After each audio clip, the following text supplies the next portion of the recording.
জাহরি নামাজে ইমাম সূরা ফাতিহা পাঠের পর মুসল্লি যেন পাঠ করতে পারে সেজন্য সময় না দিলে বা কম সময় দিলে মুসল্লি কিভাবে সূরা ফাতিহা পাঠ করবে, আজান চলাকালীন সময় নামাজ পড়া যাবে কি না, জানামাজের দোয়া কি পড়া লাগে, আর মেয়েরা কিভাবে সেজদা দিবে। আমার স্বামী একজন মেরিনার, কাজের সূত্রে তাকে দেশের বাইরে জাহাজে থাকতে হয়। আমরা ভিডিও কলে কথা বলি, তবে সে একটু খোলামেলাভাবে দেখতে চায় এবং খোলামেলা ছবি চায়, তাকে এটা দেয়া বৈধ হবে কি না। ওযুর সময় ঘাড় মাসে করার বিধান কি, নামাজের সময় আম্মু কোনো কাজের আদেশ দিলে কি করব, শরীর নাপাক অবস্থায় কাপড় ধৌত করলে সে কাপড় পবিত্র হবে কি, আর বাচ্চাদের গায়ে হাত দেওয়া যাবে কি না, পায়খানা করার পরে কুলুপ না করে সাবান ব্যবহার করলে কি নামাজ হবে, ঘরে ছবি টানানো থাকলে সেখানে নামাজ শুদ্ধ হবে কি না, হাতে বড় নখ থাকলে কি ওযু হবে, ওযু করার পর বাচ্চার পেশাব হাতে লাগলে কি পুনরায় ওযু করব নাকি শুধু হাত ধুলেই হবে, ওযু করে পরপুরুষের সামনে গেলে কি ওযু ভেঙে যাবে। সাদিয়া মেহজাবিন তুরনা আপনি লিখেছেন, হাতে বড় নখ থাকলে কি ওযু হবে। হাতে যদি বড় নখ থাকে তাহলে সেক্ষেত্রে এটি অন্যায় কথা, এটা গুনাহের কথা। কারণ মুসলমান নবী করিম সাল্লাল্লাহু আলাইহি সাল্লামের যে সুন্নাতে দায়েমা বা সুনানুল ফিতরা সেগুলোর উপরে আমল করার চেষ্টা করবে। হাতে বড় নখ রাখা উচিত নয়, কিন্তু যদি বড় নখ থাকে এবং তিনি ওযু করেন, ওযু হয়ে যাবে, সেটা সম্পূর্ণ ভিন্ন বিষয়। ব্যাংক থেকে লোন নেয়া টাকা ধার নিলে গুনাহ হবে কি না, এমডি ফাইজুল ইসলাম বলেছেন। কেউ ব্যাংক থেকে লোন নিয়েছেন, সেখান থেকে আপনি টাকা ধার নিয়েছেন, এটা নিলে আপনার জন্য গুনাহের কোনো কারণ নেই। কারণ তিনি লোন নিয়েছেন, নিয়ে সুদ দিচ্ছেন, সেটা হারাম কাজ করেছেন, কিন্তু লোন নিয়েছেন এই টাকাটা হারাম হয়ে যায়নি তার জন্য।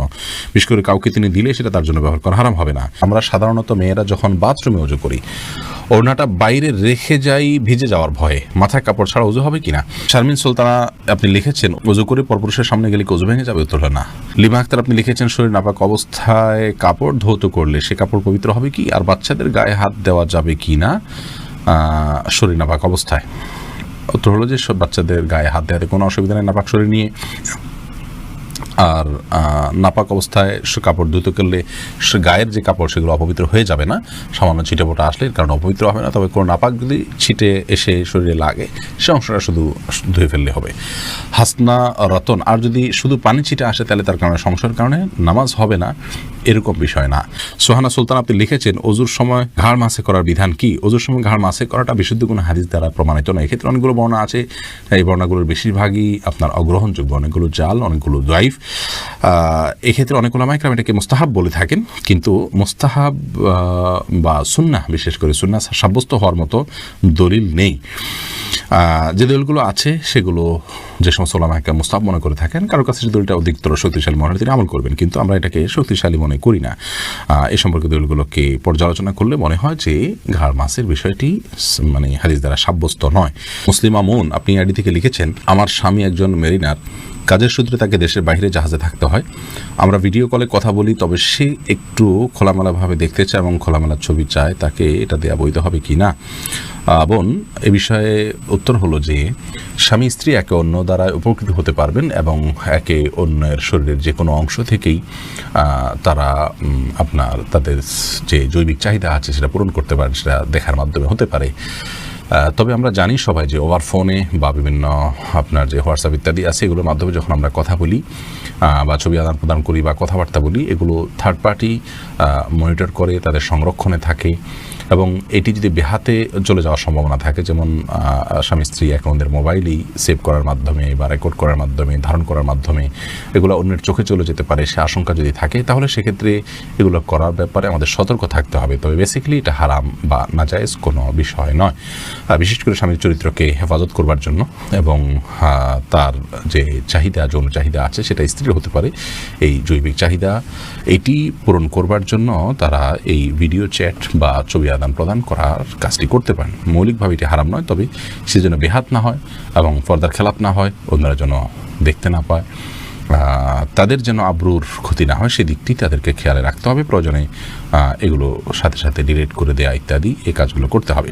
কুয়াশা বাজার শহরে আইডি থেকে আপনি লিখেছেন, পশ্চিম দিকে পা দিয়ে শোয়া কি গুনাহ। কোনো হাদিসের সরাসরি নিষেধ নাই, কিন্তু আমাদের এই অঞ্চলে কারোর দিকে পাও দেওয়া, সম্মানজনক কোনো ব্যক্তির দিকে পাও যাওয়াটাকে অসম্মানজনক মনে করা হয়, সেজন্য আল্লাহর শেয়ার তথা কেবলার প্রতি শ্রদ্ধা রেখে যদি পা না দেওয়া হয় সেটা প্রশংসনীয়, কিন্তু কোন হাদিসের সরাসরি নিষেধ নেই কেবলার দিকে পা দেওয়ার ব্যাপারে, থুতু ফেলতে নিষেধ করা আছে। সাদিয়া আফরিন আপনি লিখেছেন, আমার একটা প্রশ্ন ছিল, তা হচ্ছে আমরা সাধারণত মেয়েরা যখন বাথরুমে ওযু করি, ওড়নাটা বাইরে রেখে যাই ভিজে যাওয়ার ভয়ে, মাথায় কাপড় ছাড়া উজু হবে কিনা?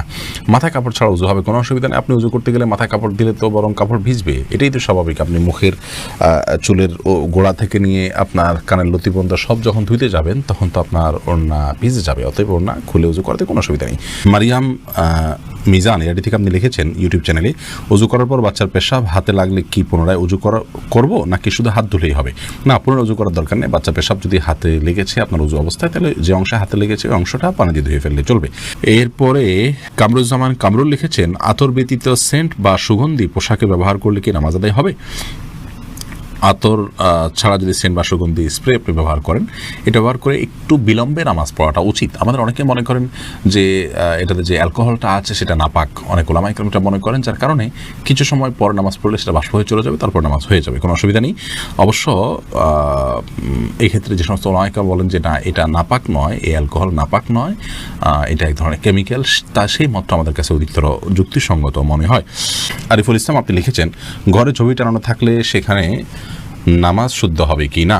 কোনো বাসা বাড়িতে কোনো অফিস যদি ছবি টাঙানো থাকে সেই জায়গায় সালাত আদায় করলে সালাত হয়ে যাবে, কিন্তু এরকম জায়গায় নামাজ পড়াটা মাকরুহ। নবী করিম সাল্লাল্লাহু আলাইহি ওয়াসাল্লাম একবার আয়েশা রাদিয়াল্লাহু তাআলার বাসায় সালাত আদায় করছিলেন, সেখানে পর্দায় কিছু ছবি ছিল, তখন তিনি বলছিলেন যে ছবিগুলো আমার সালাতের মনোযোগ নষ্ট করছে, তুমি এটা সরিয়ে ফেলাও। তারপর তিনি সেখানে সালাত আদায় করেছেন। এই জন্য বোঝা যায় ছবি টাঙানো থাকলে সেখানে সালাত আদায় করাটা অনুচিত, অনুত্তম, মাকরুহ।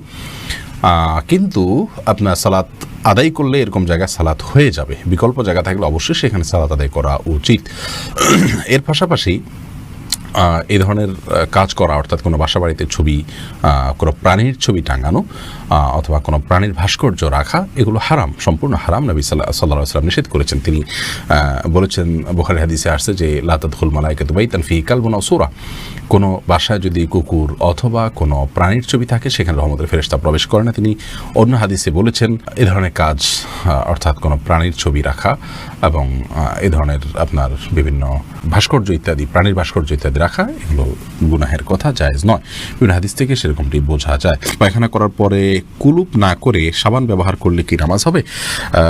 টয়লেট ব্যবহার করার পর যদি আপনি কুলুপ না করে সাবান ব্যবহার করেন, তার মানে হাত পরিচ্ছন্ন করার জন্য, তাতে নামাজ হবে, নামাজ না হওয়ার কোনো কারণ নেই। তবে আপনার নাপাক থেকে নিজেকে ভালোভাবে পরিচ্ছন্ন করতে হবে।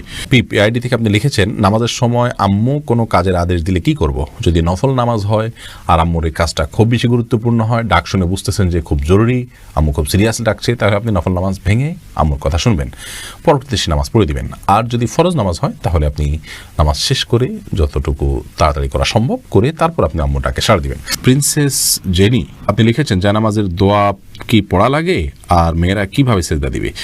জানামাজের দোয়া বলতে শরীয়তে বিশেষ কোনো দোয়া নেই। আমরা জানামাজের উপরে দাঁড়িয়ে সরাসরি সালাত শুরু করব।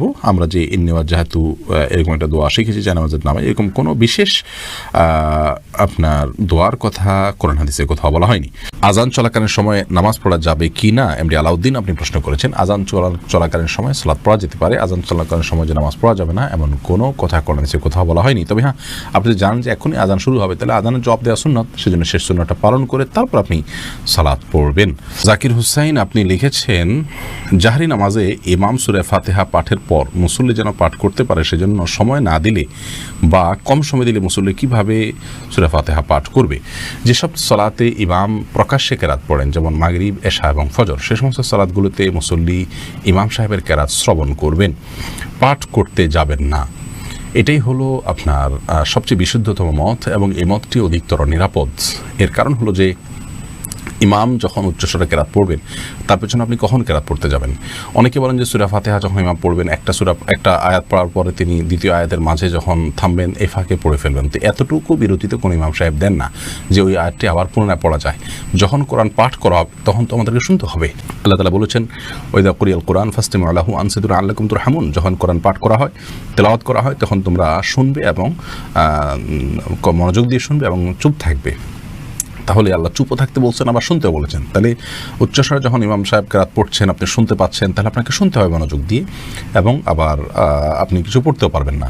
যখন থামবে পরবর্তী আয়াতের মাঝে, এখানে তো এত অল্প সময়ের জন্য থামেন যে এর মধ্যেও একটি পড়ে শেষ করা যায় না। আর যদি পড়তে যান তাহলে হুলস্থুল করে পড়তে হবে। অনেকে বলেন যে সূরা ফাতিহা ইমাম শেষ করার পর অন্য সূরা মেলানোর আগে এই ফাঁকে পড়ে ফেলবেন, এটাও যৌক্তিক কোনো কথা নয়। কারণ সূরা ফাতিহার পরে আরেক সেরেমনির আগে এখানে তো খুব লম্বা গ্যাপ দেওয়া হয় না যে সূরা ফাতিহা পুরোটা পড়া যেতে পারে। অনেকে বলেন যে ইমাম সাহেবের উচিত সময় দেওয়া, এবং অনেক মসজিদে দেনও, বিশেষ করে সৌদি আরবে দেখা যায়।